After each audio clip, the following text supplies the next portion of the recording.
വിദഗ്ധൻ Shri T P Sreenivasan കൂടി നമ്മളോടൊപ്പം തത്സമയം ചേർന്നുണ്ട്. Sri T P Sreenivasan, Trump നയങ്ങൾക്കുള്ള തിരിച്ചടി എന്ന നിലയ്ക്ക് വ്യാഖ്യാനിക്കാമോ? അതിനേക്കാളും പ്രധാനമായിട്ടുള്ള പല കാര്യങ്ങളും ഇതിലുണ്ട്. അമേരിക്കൻ ഡെമോക്രസിയുടെ ശക്തിയും അതുപോലെ നോൺ റേസിസ്റ്റ്, നോൺ ഗ്രൂപ്പിസ്റ്റ് ഉള്ള ഒരു രാജ്യമല്ല അമേരിക്ക. അത് യഥാർത്ഥത്തിൽ കോൺസ്റ്റിറ്റ്യൂഷണൽ ഡെമോക്രസി വളരെ ശക്തമാണ്.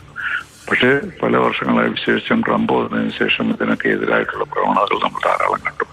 അപ്പോൾ അതിനെതിരായിട്ടുള്ള ഒരു തിരിച്ചടിയാണ്. ട്രംപിന് പേഴ്സണലായിട്ടുള്ളത് മാത്രമല്ല, പൊതുവെ അമേരിക്കൻ കോൺസ്റ്റിറ്റ്യൂഷന്റെ പ്രാധാന്യവും അതിൽ തികച്ചും അതിന് ശക്തി കൊടുക്കുന്ന തരത്തിൽ വേണം ശ്രമിക്കണമെന്നുള്ളതിന്റെ ഒരു സന്ദേശമാണ് ഇതിൽ വന്നിരിക്കുന്നത്. അതുകൊണ്ട് ലോകത്തെ എല്ലാ ഡെമോക്രാറ്റിക് ശക്തികൾക്കും സന്തോഷം വരേണ്ട ഒരു കാര്യമാണ്.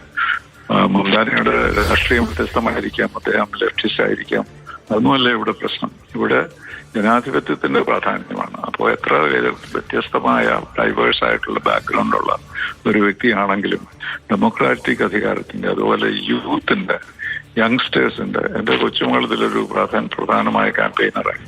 അവരുടെ ആ എന്തൂസിയാസം ഞാൻ കഴിഞ്ഞ 1-2 മാസമായിട്ട് കാണുകയാണ്. ഇത് തീർച്ചയായും വിജയിക്കും. ചെറുപ്പക്കാരുടെ ആവശ്യമാണ്, അധികാരമാണ് എന്നൊരു വികാരമാണ് അവിടെ വന്നത്.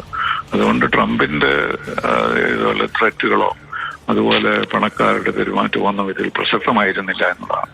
അതുകൊണ്ട് പൊതുവെ അമേരിക്കൻ ഡെമോക്രസിയെ ശക്തിപ്പെടുത്തുന്ന ഒരു കാര്യമാണ് സംഭവിച്ചിരിക്കുന്നത്. വിശേഷിച്ചും ന്യൂയോർക്ക് പോലെ ഒരു സിറ്റി, ഇത്ര ഡൈവേഴ്സ് ആയിട്ടുള്ള പോപ്പുലേഷൻ ഉണ്ട്, എല്ലാ കാര്യം ലോകത്തുള്ളവരെല്ലാം അവിടെയുണ്ട്.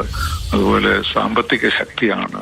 അപ്പോൾ ഇതൊക്കെയുള്ള ശക്തമായൊരു അധികാര മാറ്റം ന്യൂയോർക്കിൽ വന്നു എന്നുള്ളത് തീർച്ചയായും ട്രംപിന് തിരിച്ചടിയാണ്. അതിനേക്കാൾ കൂടുതൽ അമേരിക്കൻ ഡെമോക്രസിയുടെ ശാക്തീകരണത്തിന് പ്രധാനവുമാണ്.